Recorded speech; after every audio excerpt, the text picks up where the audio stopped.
गरीबों से लोग तीन अवसर पर दोस्ती रखते हैं, जो मैंने देखा है नज़दीक से। कहानियों में नहीं सुना ना, किताबों में पढ़ा, जो मैंने देखा है। जो मैं ये बात कह रहा हूँ, मैंने अपने जीवन के हर कदम पर इन चुनौतियों से मैंने साक्षात्कार किया है। सुनी और पढ़ी बात मैं नहीं करता हूँ, जो मैंने देखा है। तीन गरीबों के घर में अगर कोई जवान बहू बेटी हो, तब ना वो गरीब रहता ना छूत रहता है, तब वहाँ बेईमान गुंडों का, बदमाशों का जमा बड़ा लगता है। गरीबों का उस दिन पूंछ होती है जब किसी जालिम को, धन पशु को खून की जरूरत होती है, तो अपना खून नहीं देना चाहता, वो गरीबों का, रक्षा वाले का खून खरीदने के लिए ग्राहक लगाता है, दलाल लगाता है, तब गरीबों की जरूरत पड़ती है। और तीसरा वक्त वह आता है जब बाबा साहब अम्बेडकर ने इनको वरदान दिया था वोट डालने का। जब वोट का वक्त आता है, ये गांधी के चेले बेचारे, जिस बात को गांधी जी ने अपने जीवन में कहा था कि घर सबसे बड़ा अपराध की जननी और वैश्यव्रत की जननी है, सबसे बड़ा अपराध है, तो इसकी जननी शराब है। शराब को बहुत बुरी चीज उनने कहा था। लेकिन आज गांधी के चेले जब चुनाव लड़ते हैं तो अपने चुनाव क्षेत्रों में कई ट्रक शराब बंटवाते हैं। रोते गांधी के नाम से, गांधी की बात हो तो रोने लगते हैं, लगता है कितने गांधी के भक्त हैं। यही लोग जब चुनाव आता है, शराब, कंबल, धोती लेकर गांवों में लोगों, गरीबों का चरित्र नष्ट कर देते हैं, गरीबों को वोट को लूटते हैं, खरीदते हैं। और उस दिन गरीब को फूफा मौसिया कहते हैं, उसका पैर पड़ते हैं वोट के लिए, क्योंकि वो जानते हैं कि गरीबों के पास हिंदुस्तान में अगर कोई एक वरदान है, सबसे बड़ी अगर कोई संपत्ति है, कोई इनके पास कवच कुंडल है, तो वोट है। वोट एक इतना बड़ा वरदान है गरीबों के पास कि अगर कोई सामाजिक लोग, नौजवान उठ के संघर्ष करे, तो ये गरीब लोग भी अपनी तस्वीर को बदल सकते हैं, अपने बलबूते, अपने पैरों पर खड़े होकर के। क्योंकि करोड़ों गरीब मिलकर के एक पूंजीपति से मुकाबला नहीं कर सकते। करोड़ों गरीबों को एक पूंजीपति जेब में डाल लेगा, लेकिन जब वोट पड़ता है साथियों, तो एक बिरला वोट डालेगा, दो झोपड़ी वाले डालेंगे वोट, तो झोपड़ी वाले जीतेंगे, बिरला हारेगा। इतने बड़े वरदान को लोग चंद पैसों में, शराब में, कंबल में, धोती में खरीद लेते हैं। और इतनी आदत बिगाड़ दिया है आज़ादी के बाद कि आप चुनाव के समय चुनाव मैदान में जाओ तो हर गरीब कटोरा लेके खड़ा होता है। उसको इस बात का एहसास उसका मार दिया गया है, ये वोट तुम्हारा प्रधानमंत्री के बराबरी में खड़ा करता है, बिरला के बराबर तुम्हारा वोट है। उस बात को लोग समझ न पाएं तो लोग नाली नर्दा पेंशन मांगते हैं, कोई पैसा मांगता है, कोई पाउच मांगता है। और ये चालाक लोग उसके कटोरे में आश्वासन का पुलिंदा छोड़ देते हैं और उसका वोट लूट के भोपाल और दिल्ली जाते हैं। और फिर वो गरीब 5 साल कटोरा लिए, वही कटोरा 5 साल भटकता रहता, उसकी कोई सुनने वाला नहीं है। इस विषय में हमें ये भी कहना है कि हम अगर अपराध करेंगे तो हमें सजा भोगनी पड़ेगी। आज़ादी के 58 साल से हमने अपराध किया है, हमने वोटों का सौदा किया है, हमने वोट को अपने अधिकार के लिए, अपने सम्मान की रक्षा के लिए कभी नहीं डाला। हम वोट शराब में, कंबल में, धोती में, नाली नर्दा में, ट्रांसफर पोस्टिंग में देते हैं। हम इस बात को नहीं सोच पाए कि वोट हमारी कितनी बड़ी दौलत है, कितना बड़ा वरदान है। तो मेरा ये कहना भाइयों, बबूल के पेड़ में अगर दूध डालो, पानी डालो, पूजा करो, लेकिन बबूल के पेड़ से आम का फल खाने को नहीं मिलेगा। अगर आम का फल खाना है तो आम का पौधा लगाना पड़ेगा। तुम्हें क्यों नहीं याद करते लोग वोट पाने के बाद? क्योंकि तुम वोट बेचते हो, वोटों का जुआ खेलते हो। और इस बात को याद रखना, शराब में, धोती में, कंबल में जो लोग, जो समाज अपने वोट को नहीं बचा सकता, जो समाज अपनी वोट को नहीं बचा सकता, वो समाज अपने बेटी की इज्जत नहीं बचा सकता है। आज़ादी के बाद लगातार गरीबों के घरों में हजारों बलात्कार होते हैं, बहन बेटियों के साथ बलात्कार होगा, उनका कत्ल होगा। अगर कोई विरोध करे कि ये अन्याय मत करो तो उनकी बस्तियां जलाई जाती हैं। अभी कुछ ही चंद दिनों पहले कटरिया है, कटनी जिला में हम गए थे, वहाँ एक आदिवासी को जिंदा जलाया गया दबंगों द्वारा। ये बहुत सारी संस्थाएं दिग्विजय सिंह की भ्रष्ट सरकार ने, दिग्विजय सिंह की गंदी सरकार ने, समाज तोड़ो सरकार ने, समाज लड़ाओ सरकार ने प्रदेश को बांटा है टुकड़े टुकड़े में, भाईचारा को तोड़ा है। इस साजिश में एक संस्था बनी है पालक संघ। वो आदिवासी बेचारा सूरज सिंह पालक संघ का अध्यक्ष था। उसको एक कमरा बनाने के लिए कुछ बजट मिला था सरकार से, वो छड़ वगैरह ले आया था कमरा बनवाने के लिए। उस गांव के एक दबंग चौहान ठाकुर ने कहा था कि ये छड़ हमको दे दो। उस गरीब ने कहा ये सरकारी है हजूर, सरकारी है, हम नहीं दे सकते। 2 दिन बाद उसके छड़ चुरवा लिए। वो बेचारा आदिवासी सोचा मेरी रिकवरी होगी, मेरे तो घर भी नहीं है, क्या देंगे, कैसे, हम जेल जाना पड़ेगा। वो रिपोर्ट करने चला गया थाने में। जाके उसने रिपोर्ट इतनी लिखाया कि हमसे फलाने आदमी छड़ मांग रहे थे, हम दिए नहीं और आज हमारे छड़ चोरी चले गए। इस बात पर विचार नहीं बात है, कोई एक व्यक्ति का मामला नहीं, कोई आरोप नहीं है। इसको हमको आपको ये सामाजिक बुराई से लड़ना पड़ेगा, सच्चाई को स्वीकार करना पड़ेगा। उस आदिवासी को 12 बजे रात बुलाए और घर में इतना मारे, और मारने के बाद जब बेहोश हो गया तो उसके ऊपर तेल डाल के, कपड़े डाल के, शरीर में तेल डाले और तेल डाल के आग लगाए। आग लगते ही उसको होश आया, वो चिल्लाया, गांव के दौड़े और वो जल जल के प्राण त्याग दिया। ये विचारणीय बात है, एक सूरज सिंह का मामला नहीं है। मामला है कि एक दीनता, हीनता, गरीबी जल गई, न्याय जल गया। लेकिन अन्याय ने न्याय को तो जलाया, दबंगई ने गरीब को जलाया, लेकिन साथ में क्या वो दबंग नहीं जल गया? सूरज सिंह तो जल गया, एक कलंक लग गया इस व्यवस्था पे, लेकिन साथ में वो परिवार भी जल गया। आज वो 7 बेटे और बाप सहित सब जेल के शिक्षों में है। तो मेरा तो ऐसा मानना कि वो भी पूरा परिवार जले बरोबर। और अगर इसी बात को लेकर प्रतिक्रिया हो जाती है, अगर आदिवासी संगठित होता, गरीब संगठित होता, और जब एक गरीब को अन्याय करके उसको जिंदा जलाया गया तो अगर क्रिया की प्रतिक्रिया होती तो गांव के कई घर जला दिए जाते, कई परिवार जल जाते। क्योंकि आदिवासी अंचल है, गरीब तो है वो, लेकिन उनकी संख्या बहुत है। अगर वो जलाने निकल पड़े आक्रोश में तो कौन बचाएगा? तब हम हजारों लोग जलेंगे उनके जलाने से। ये दिन न आने पाए, इसके पहले सबको सावधान होना पड़ेगा। तो ये मैं अपने संदेश के माध्यम से कहूंगा लोगों को, ये मेरे भाई बहनों अपनी हीनता त्याग दो। मेरा अनुरोध है, तुम किसी के भरोसे मत रहो। लोग हमें कभी कोई तुम्हारे रिश्ते को हमसे अलग करने के लिए हमारे साथ तुम चल न पड़ो, सच्चाई से तुम संघर्ष न करो, तो तुमको लोग हमें बदनाम करते हैं तुम्हारे बीच में। तुम्हारे सामने कोई हमें कहेगा भगवान का विरोधी है, अधर्मी है, ताकि तुम हमारे साथ सच्चाई को न समझ पाओ। साथियों में भगवान से बिल्कुल मेरा कोई विरोध नहीं है। ईश्वर, प्रकृति, अल्लाह, खुदा, ईसा जो भी है वो है, ठीक है। मैं उनसे कभी नहीं नफरत करता, न ईर्ष्या करता, क्योंकि मैं जानता हूं कि वो समदर्शी है। भगवान से कोई विरोध नहीं है। भगवान के नाम पर भ्रम पैदा करने वाले, भय पैदा करने वाले लोगों से मेरा विरोध है, रहा है और रहेगा। क्योंकि मैं देखता हूं ये जो भगवान के नाम से दुकान चलाने वाले लोग हैं, देश को कितना कमजोर कर दिए, तार्किक शक्ति मार दिए, लोगों को कुंठित कर दिए, धर्म के नाम पर भयभीत कर दिए। चित्रकूट जैसे धाम में जहां करोड़ों देवता रहते हैं, वहां 10 साल की लड़की के साथ जब बलात्कार होगा और लड़की जब मर जाती तड़प के, तो सुखला कुशवाहा बोलता है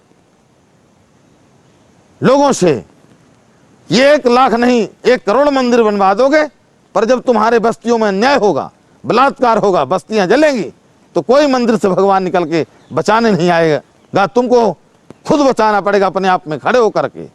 और इस बात को जान लो कि लोग, कोई हिंदुस्तान में आज तक नहीं बोला, मैं बोलता हूं कि जब मायावती बोलती हैं भाषण में कि मैं जिंदा देवी हूं, तो मैं उस बात की उनकी सहमति व्यक्त करता हूं।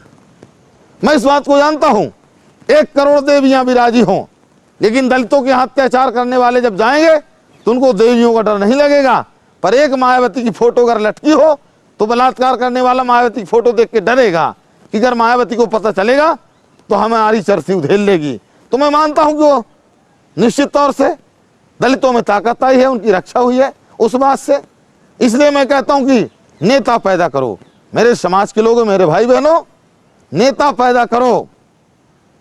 और अगर देवी देवताओं के नाम से सैकड़ों व्रत करते हो, साल में उपवास करते हो, और उन उपवास करो, जो करना हो, आपकी मर्जी है, आपको क्या मिलता मैं नहीं जानता हूं। लेकिन मैं इस बात को जरूर कहूंगा कि एक दिन की रोटी नेता पैदा करने में लगा दो, एक दिन का समय लगा दो। एक दिन की रोटी और एक दिन का समय जब लगाओगे, अपने रोटी और अपने समय से अपने आजादी की दास्तान को तुम्हें लिखना है, आजादी का अध्याय लिखना है, आजादी की जंग को जीतना है, दूसरे के भरोसे नहीं। अपने पुरुषार्थ को झांको, अपने अंदर जो कुबस है, जो तुम्हें अधिकार मिला हुआ है। हमारे पैर में अगर चोट लगी है तो आप अगर दवा खाओगे तो हमारा दर्द खत्म नहीं होगा। जिसके पैर में चोट लगती है उसको दवा खानी पड़ती है। आने वाले समय में अपने नौजवानों के भविष्य को अगर सुरक्षित रखना है तो उसके लिए एक सार्थक प्रयास करना पड़ेगा। और ये जो पंचायतें होती हैं ना, जाति और धर्म का झांसा जो दिया जाता है, इसमें पंचायत में लोग उलझे रहते हैं सारा जीवन, कोई निष्कर्ष नहीं निकलता। मैंने देखा है, जैसे हमारे साथी जो देश के अंदर जो मैंने देखा है, मुझे वो दिन भी याद है जब इंदिरा गांधी जी का कांड हुआ था। 84 में मैं कॉलेज का विद्यार्थी था। तो उस समय जब दंगा हुए थे देश के अंदर, जब लोग जलाए गए, सिख समाज के लड़कों को, औरतों को, घरों को, दुकानों को जलाया गया, मैं हमारे पाटन कॉलेज का विद्यार्थी था। अगर कोई एजेंसी होगी, जांच एजेंसी अगर कोई हो हिंदुस्तान के अंदर, उसका प्रमाण ढूंढ सकती है कि हमारे पाटन शहर में एक कांड नहीं हुआ था, एक सरदार को कोई एक चाटा नहीं मार पाया। क्योंकि मुझे ये लगा कि ये ट्रक में ड्राइवरी करने वाला आदमी, इसका इंदिरा गांधी के कांड से कोई लेना देना नहीं है। इसको अगर लोग उतार के ट्रक से जला देंगे तो इसके बच्चे इंतजार करेंगे, मेरा पापा लेके आएगा पैसा तो हमको देगा, तो हम कपड़े पहनेंगे, पढ़ने जाएंगे। ये अन्याय होगा। हो सकता उस भावुकता में मेरे भी जान को खतरा हो सकता था, क्योंकि लोग उन्माद में थे, पूरे देश के अंदर गुंडागर्दी का माहौल था। 3-3 से 4-4 से लोग झपट रहे थे, लेकिन हमारे रहते 3 ट्रक में निकले थे सरदार सिख लोग, जूड़ा बांधे ड्राइवरी करते हुए, लेकिन तीनों ट्रक का गेट मैंने नहीं खुलने दिया। इस बात को मैंने शर्त रखा था कि जब पहले मेरी लाश होगी, इसके बाद ये फाटक खुलेगा। वो भी कोई जैसे लोग सोचते हैं, वो भी मेरा कोई राजनीतिक स्वार्थ नहीं था, मैं राजनीति नहीं करता था, पढ़ता था, वो मेरा इंसाफ था। मेरी आत्मा ने कहा कि ये अन्याय होगा, धर्म के नाम से लोग जला दिए जाएंगे घर, तो ये अन्याय होगा। दिल्ली में कोई अपराध करे और बांधवगढ़ में उसको जात के नाम से मार दिया जाए, ये भारी अन्याय है। तो इस अन्याय के विरोध में तो हम जब से होश संभाले लड़े। मैं वहां भी लड़ गया कि चलो हमें मार डालेंगे, इसके बाद ही कुछ होगा। और हमारे पाटन में एक चाटा किसी को नहीं मारा गया। मेरी दीवानगी थी न्याय के लिए लड़ने की। आज तक मैं कई साल से राजनीति भी करता हूं, मेरे साथ कोई सिख भाई नहीं चलता है, नहीं चलता है अलग बात है, लेकिन अभी उसको कोई अन्याय करके मारने लगे तो फिर मैं लड़ने चला जाऊंगा। अन्याय से मैं लड़ता रहूंगा जब तक जिंदा हूं। अंधविश्वास, असमानता, अशिक्षा और अन्याय से मैं लड़ूंगा जब तक मेरी सांस है। और अगर कोई आदमी सच को झुठलाएगा तो 1000 बार झुठलाएगा, तो मैं 1,00,000 बार कहूंगा कि सच सच है। सच को कोई कितना भी झुठलाए, सच झुठलाया नहीं जा सकता है। आने वाले समय में सावधान हो जाओ, सच्चाई को स्वीकार करो। और ये इस देश में जो ये नकली देशपूर्ण शिक्षा नीति का बोलबाला कर दिए हो, इसको भी बदलो। पढ़े लिखे लोग कमजोर हो गए। मैं चर्चा किया हूं कई बार, IAS और IPS, IFS, हाई कोर्ट जज, ऐसे लोगों से कि वो भी अभी सच्चाई को नहीं स्वीकार कर पाए। एक बार एक मीटिंग में मैंने प्रसंग छेड़ा था, प्रसंग में लोकसभा में छेड़ा था।